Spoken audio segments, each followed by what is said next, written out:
Two humorous nurses would like to acknowledge the traditional owners of the land on which we record the podcast, the Eora Nation. We pay our respects to the elders past and present and extend that respect to other Aboriginal and Torres Strait Islanders who are listening today. Always was, always will be. This episode is brought to you by Nursely, comfy AF compression socks. Take the time to take care of yourself and your patients one pair of socks at a time. Head to www.nursleystore.com to check out the fun range.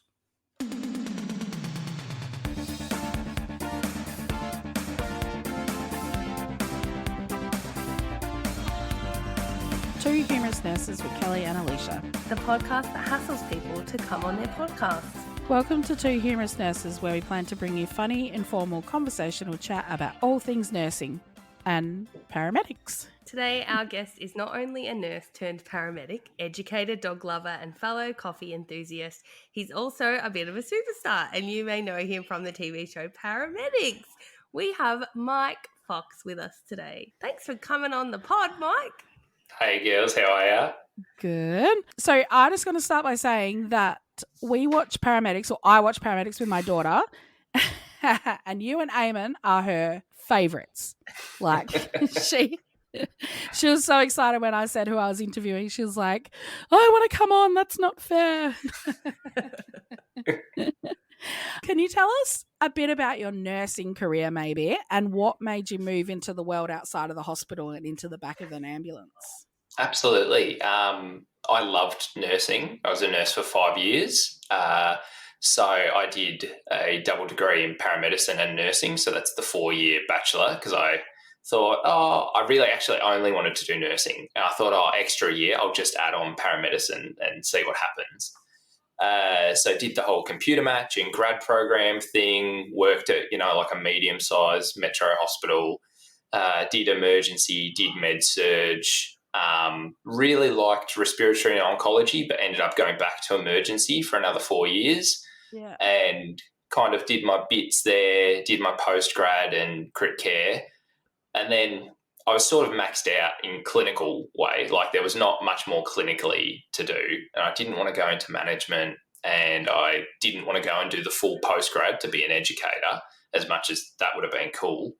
And at the time, there was a big change in Ambulance Victoria. Like, we got a new government, we got a new board of directors. They were hiring, they were basically hiring anyone with a pulse. So I went, all right, this is my opportunity to use that other degree and give it a crack. So there was nothing wrong with nursing. It was just time for a change.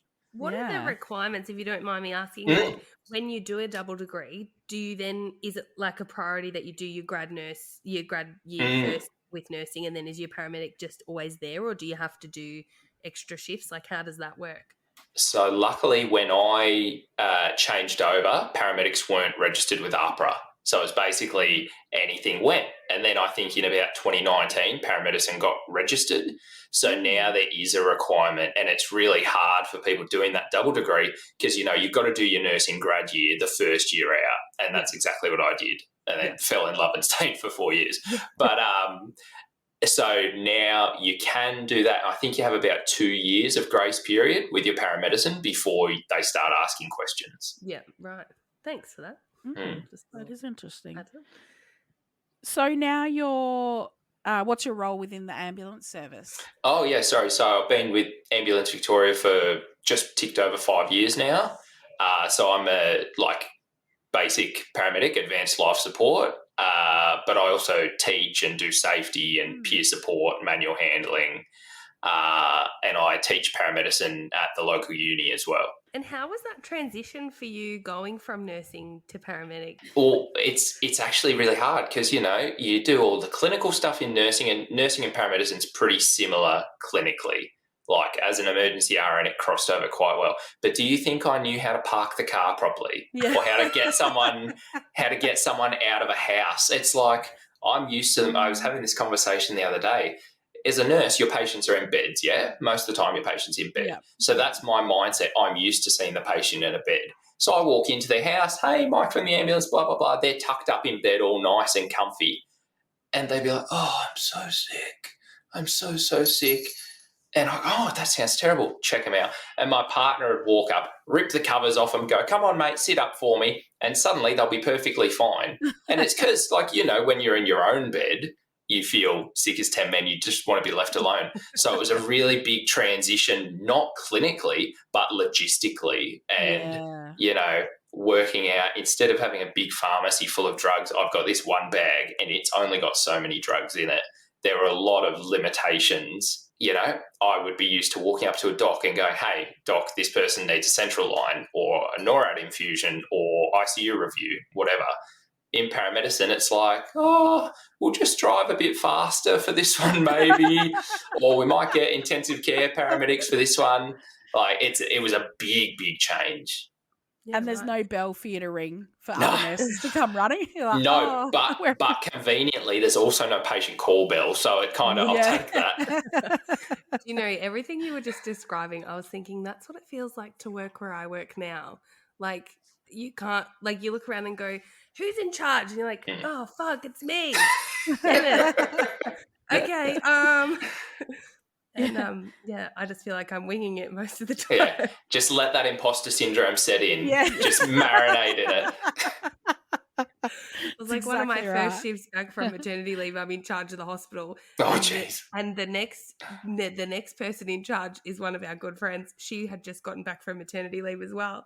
And something happened. I looked at her. I'm like, do you know what we do now? She goes, nah. And they'd just done like massive renovations while we'd been on maternity leave. And we're like, fuck, it's the blind leading the blind around here. Luckily, no one died. Yeah. It's the goal of the shift. Can you, obviously majority of our listeners are nurses, and so we all understand what a normal nursing shift is like, but tell us about what a shift in an ambulance looks like. Do you just wait to be called out? Do you get on the road as soon as it starts and just drive around until you got to go now to lights and sirens? Yeah. So basically we do a bit longer shifts than nursing. Our shorter shift is 10 hours. It's a day shift. And our night shift is 14 hours. So we get there, you know, half hour early, talk shit with everyone, check your truck, check all your gear, log on, and then your time is your own, basically, unless you have a job. So often these days it's quite busy. Everyone knows that we'll get a job straight away. But, you know, the other day we went out and got coffee in the morning. And then we came back and did some training. I went to Bunnings and got a new key ring. You know, the other night I was driving back to my branch. I stopped by home and let the dog out to the toilet. You know, all that sort of stuff you can do.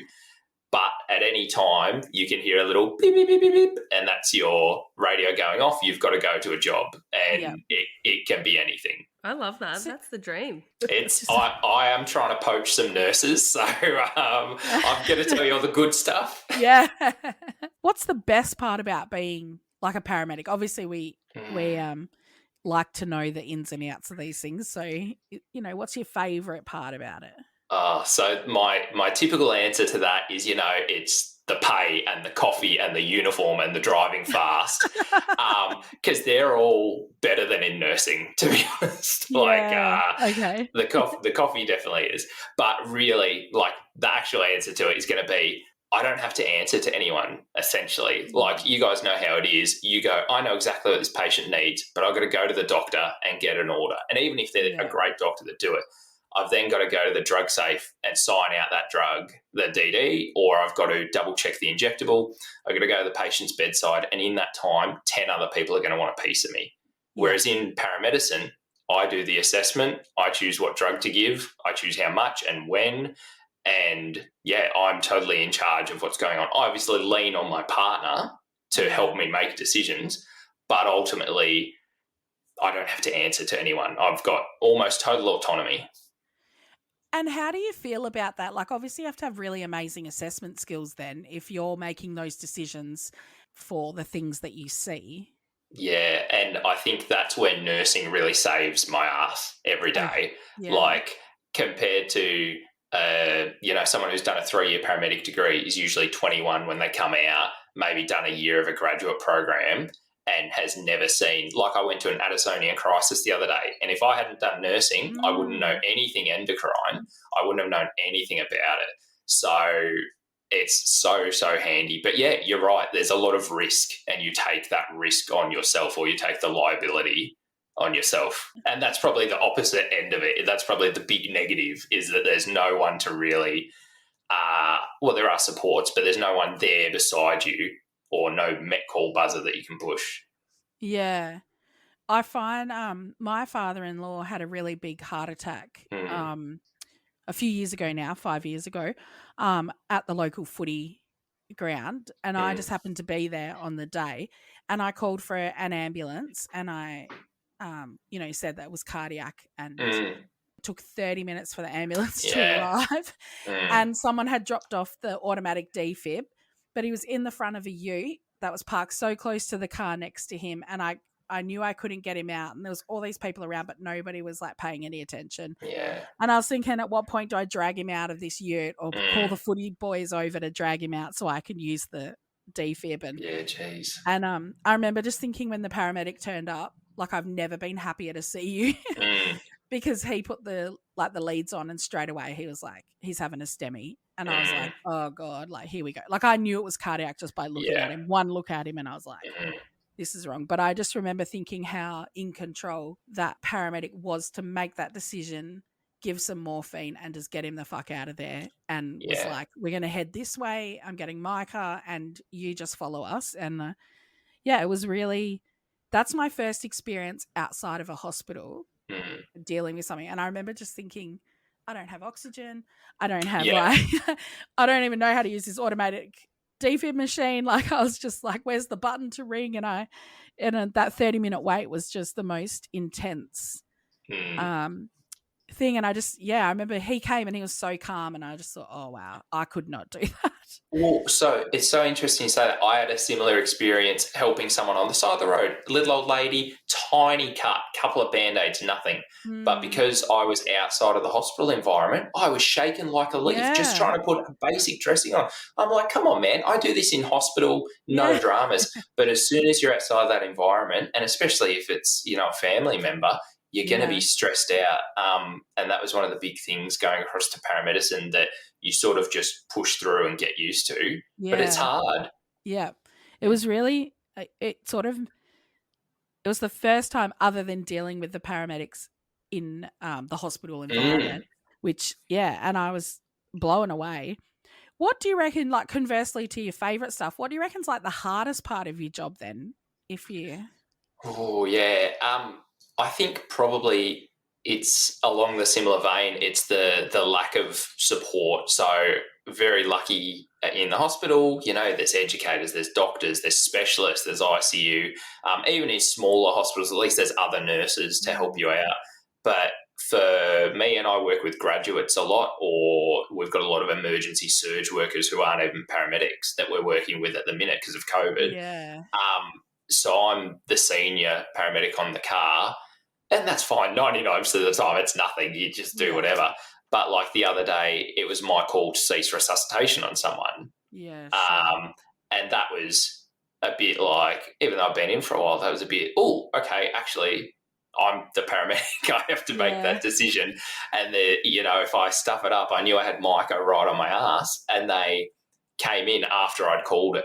And I sort of even hesitantly handed them the ECG to be like, oh, he's in asystole, da-da-da. Because a little part of me was, oh, what if I'm wrong? What if they go, oh, you've stopped and we should keep going? And, of course, that was just my little anxiety talking. That wasn't the facts. So I think there's that element of it that is really, really hard. Do those type of call-outs, and especially if you're not like with another paramedic, like if you're with one of the surgeons, you find that the aftermath of those kind of call-outs are hard to recover from in the moment. Like if you clear yourself from that case and then you immediately get another one and you got to regroup and get on with it straight away. Yeah. Because I can't imagine that would be an easy thing to do out in the community either. Like, do you get time in that moment to...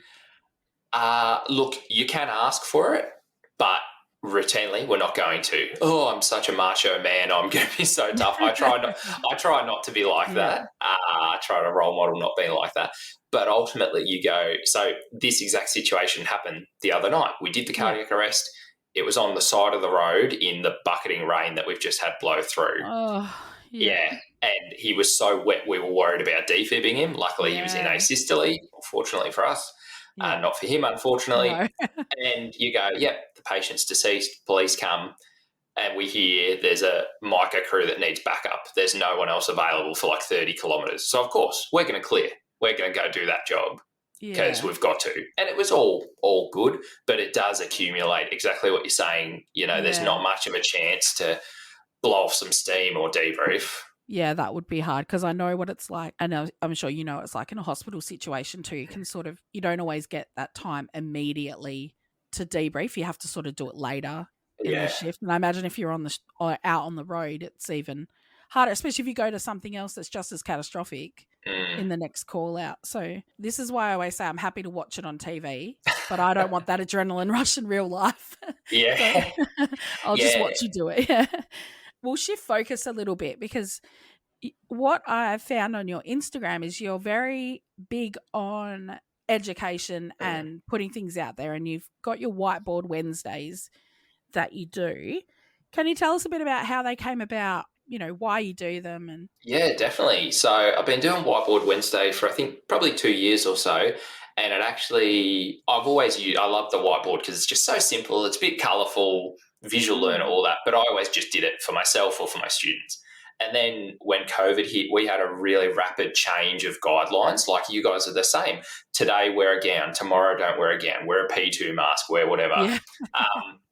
We all went through a massive change. And there were so many changes happening so quickly that I just wanted an easy way to educate my branch about them. So I thought, do the whiteboard. And then some of my colleagues wanted it. So I go, put it on Instagram, of all places, very professional. Yeah. And then it just sort of grew from there. And people said, can you explain this? Or students in particular will ask for a topic to come up.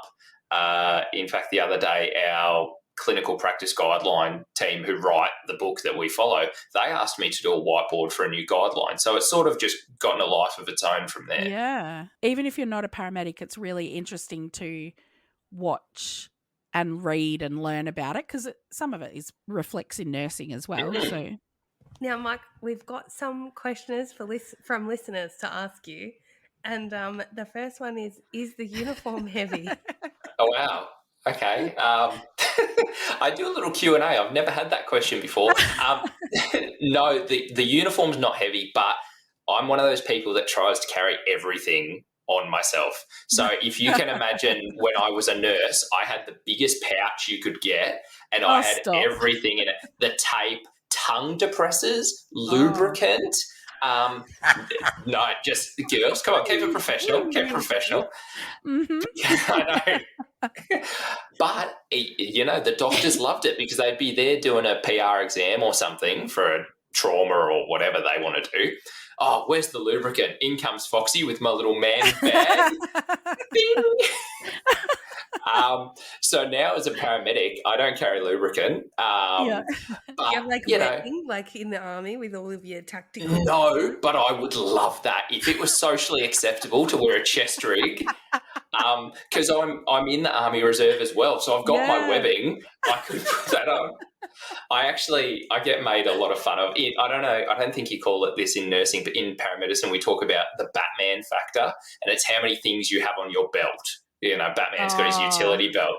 And so, you know, you can't have more than one thing on your belt. So now I have everything hidden in my pockets. I've got spew bags, I've got shears, I've got a torch, I've got a glass breaker, I've got my keys, I've got a stethoscope. You know, there's everything in there. So, no, the uniform's not heavy, but all the shit I put in the pockets is.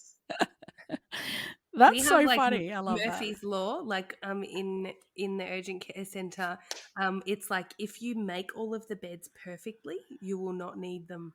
Yes, exactly. Let's chat about your reality TV show. Alisha and I, well, me more so than Alisha, but I'm a reality TV fanatic. So I watch the really dumb shit though, like Real Housewives and whatever.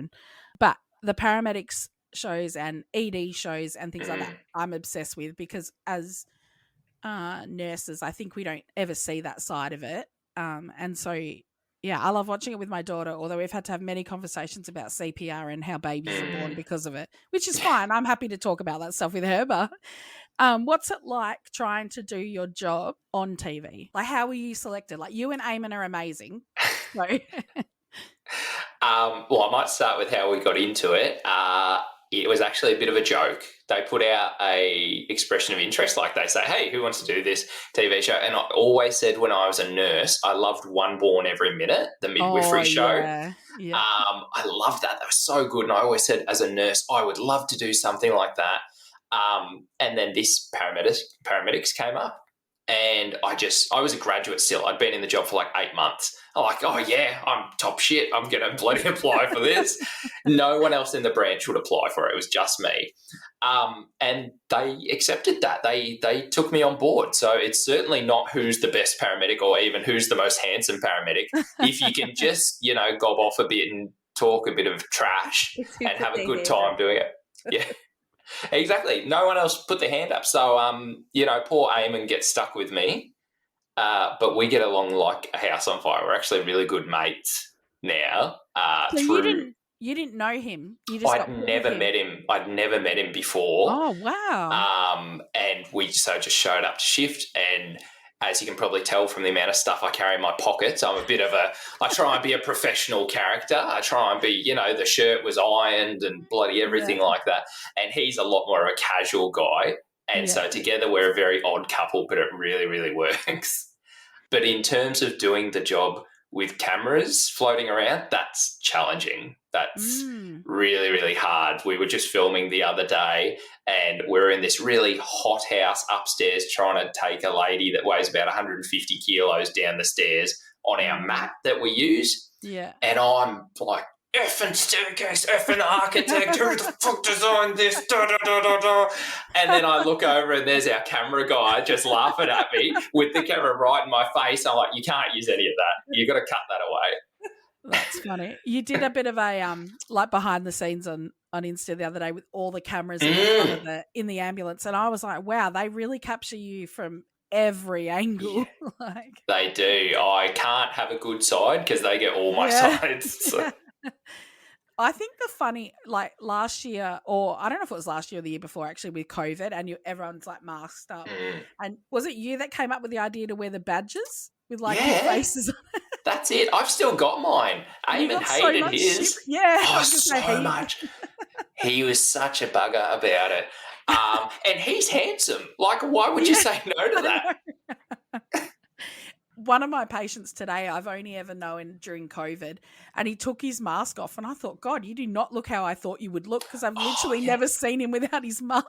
That happened to me with a staff member. We had a new staff member come during COVID. I ran into her in a shop in town, and she was like, "Oh, Alisha," and I was like, just casual smile, and I walked away going, "Who the fuck was that?" And then I heard her talking to someone. I was like, "Oh my God, I know her. She works with me for the last 8 months." Oh, wow. That's funny. One of the other questions from Alisha was, how much is it elderly people who've had a fall versus exciting things? I don't know what an exciting thing is in your world, but... yeah. It's hard to say. It's not so much old people falling over. Old people, they don't fall over that much, or they get up and things like that. That's probably like 10% of the work. It's at the minute, a lot of kids with respiratory illness, things like that. Still a lot of COVID around. You've probably in terms those nurses that were interested in paramedics. Yeah, exactly. There you go. We do all the same stuff. I always say to people who work in ED and they say, oh, this person didn't need to come in, that self-present. I go, yeah, we go to 10 times that many people who don't need ambulance. And it's not their fault. They don't know. Like, we're all health professionals. We can have a chat about it, but they just call 000. So in terms of what's exciting stuff, there's a bit of a saying in paramedicine that you spend 95% of the time training for 5% of the work. So we are very interested in a good cardiac arrest that's salvageable, or a really sick sepsis, or a really sick trauma, but that's not that common. Another question is, what is the biggest selling point to jump ship from nursing to paramedicine? biggest selling point. There's a few. It's not got everything on nursing. Nursing, the roster's way better. Or it really depends on what you're looking for. Like for me, it was I can do my own thing. I can be autonomous, that sort of stuff. For other people, it might be what the community thinks of them. You know, nurses are underappreciated. We all know nurses are underappreciated. But people, for some reason, think the sun shines out of paramedics' bums, to be totally honest. And it doesn't. Having seen both sides of it, I always say the reason I won't go back to nursing is because nurses work way harder than paramedics in general. Of course, we do our little times, but so maybe that's the biggest selling point is I used to think, paramedic is so physically heavy and laborious. It's not at all. A nursing shift, you're doing way more manual handling and moving.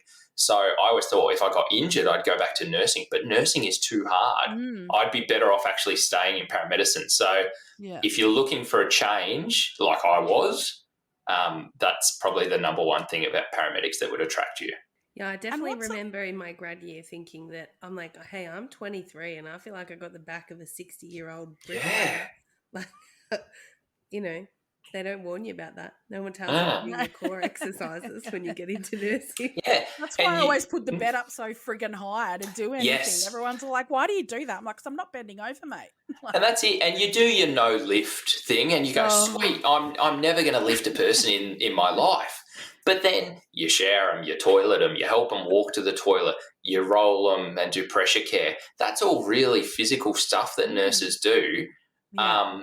And hopefully you work somewhere that really supports you and looks after you, but not everywhere does. What's it like, speaking of like manual handling stuff, in the back of the ambulance? Like I don't feel like it's a very tall space to like stand up in or, you know, and you're working in a cramped environment doing life-saving events. Definitely. And actually I was listening to one of your older episodes today at the gym and I think, Alisha, did you say you could never do it because you're too tall and you'd hurt your back standing up in the ambulance? I pissed myself. I feel like every time you watch like paramedics, you see them and they're all standing in the back. Like, yeah, definitely. So I'm too tall to stand in the back. I'm only 6 foot. So but it's not too bad because once you get used to it, the back of the truck is your office, we call it. Yeah. So you always want to get people in there because everything is within arm's reach. Like in the hospital, you've got your IV trolley or you've got your catheter trolley, whatever. We've got all that pretty much within reach. So it's not too bad. But yeah, one of the reasons I would never want to work on the helicopter, A, I'm not smart enough, but B, I think it's way too cramped. Yeah, the helicopter looks scary. Oh, so scary. You have to be a special kind of crazy, like crazy skilled, but crazy to work on the helicopter. That is so funny you say that because every time Hems comes to the hospital, I get all like starstruck and I get so excited. Oh, yeah. That's what I want to do one day. They're amazing. They are amazing people, but got to screw loose. Because you want to get in this bucket of bolts and fly through a storm while intubating someone by yourself. Yeah, it's incredible. Awesome. Yeah, that sounds awesome. You get a psych test.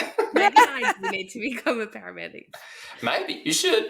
Oh, we have, flight nurses, so work as a flight nurse. Obviously, paramedics, you see a lot of traumatic situations. You go to car accidents and, drownings. I'm thinking worst case scenarios here. Also, you like deliver babies. You have sick kids. You see everything. How do you wind down from those shifts? Like, do you do something in particular to protect yourself in those situations? Yeah, we do unfortunately go to all those things. You're right. I've been pretty lucky and not had anything too catastrophic happen. But I'll actually admit I'm terrible with self-care. I don't sleep properly. I drink a lot. I'm drinking a coffee right now. I drink a lot of coffee. I always try and look out for other people, especially my graduates. So I think I'm trying to get better at it. We're meant to go see a psych every year and get your head checked and see how you're going. I haven't done that for a few years, so I've got to do that. But I think the thing that I do, I like to just come home, sit on the couch, cuddle the dog, call my girlfriend and talk to her about what's been going on. even played video games, something to sort of escape, watch some Netflix, anything. So none of them are probably particularly healthy coping mechanisms. But, none of us are perfect, and that's what works for me. I feel like in your own way that is self-caring, like, a bit of escapism, a bit of, calling an important person and, winding down like that. Give yourself some credit there, Mike. Yeah, what did someone say the other day? Self-care doesn't have to be these big grand gestures. It can just be something that makes you feel better. Even just like having a treat. Yeah. Oh, I love a treat. Don't you worry. There's a Red Rooster, a Macca's, and a KFC all next to my ambulance branch. So I love a treat. Actually, I can't remember who it was on the show, and they were like, they brought out I don't know if it was a lolly jar or a bag of lollies, and they were just smashing down. I thought, yeah, that's what you need. You need like a treat bag in the ambo. So when you drive away, you could just be like, I need this. Like, I'm eating my feelings after this one. Eat my feelings. Yeah. What do you do as a team? Do you ever do team debriefs or team exercises, building exercises, just to make sure that you're all doing okay? Like, it sounds like you always check in on people, but I haven't been involved in that many like team debriefs, but we do. They usually happen just ad hoc. Like this one, a manager drove to our branch and called up our boss and said, I'm taking you all out of service for an hour. We're having a coffee and we're having a chat after a critical incident. So that was really, really good. And we have a really proactive peer support program. You might have seen we have a bunch of dogs that work for ambulance. We have 12 dogs in service, and they come around and you pat them and play with them, and they're really great. And I'm a peer myself, so I call some people. Like, I'll get a message, can you call this person? But there's nothing really formal. So it's like, you do the usual ambo catch-up. There's probably a bit of alcohol involved sometimes. Not sure if you guys know anything about that. Nurses don't drink. No vices. Yeah. Of course. You just go home when the sun sets. You just sleep in your nice bed. So there's a little bit of stuff. Like, there's probably always room for more. But, we do a few things. The dogs sound amazing. It's like right up our alley, hey? Oh, the dogs are great. Yeah, we need that. I actually used to work in a nursing home where one of the staff members used to bring her Labrador to work, and he'd just sit under the desk for the day, and it was so That's nice. So cute. Especially when, like, residents you've known for years die, and then you're like, oh, let's pat Sheba. Yeah. We've actually started inviting paramedics who've been involved in events because we're relatively isolated. If something happens and we haven't got a doctor available, like, we just need to ring ambos and they'll come and help us. And so we had a few, like, we did a neonatal resus one time. I was more upset because the Micah paramedic spoke to me like a dumb shit. And at the meeting, like, we had this debrief and invited all the paramedics, which was great. But I was more just shitty that he'd made some aggressive comment. And I was like, you didn't see the baby when he came in. You saw him half an hour later once we'd already fucking fixed him. Like, don't you talk to me like that. Yeah, definitely. Anyway, so don't come to one of our debriefs. No, but that's healthy. That's healthy. If you were spoken to poorly, no one should speak to you poorly. It was literally like, it was just because of the position that the baby was in. And then when he walked in and this baby is now breathing, and then sits him on the stretcher. That's the best position you've been in all day, mate. Oh, and I just went to the storeroom and cried a bit after that one. Oh, that's something I do miss about nursing, is the old storeroom cry. Yeah. Or the med room chat. Yeah. The bedroom bitch. That's it. And someone else walks in and you pretend to be looking for something on a shelf. There's you obvious chatter and they walk in, you're like, whoop, we're quiet. You just look until they leave. Yeah. Or you've gone in there to be alone, and you just turn around looking for something. Thanks for chatting to us today, Mark. It's been so good to hear about life on the road rather than inside the hospital. You can follow Mark on Instagram at real.mike_fox. Could that be any more tricky? Otherwise, you get Michael J. Fox, isn't it? The fake Fox. The fake one. And you can find all of his Whiteboard Wednesdays at paramedicbasics.com.au. And you can follow us at Two Humorous Nurses Podcast or email us at humorousnurses@gmail.com. That's humorous like the bone, HUMEIUS. Bye. Bye.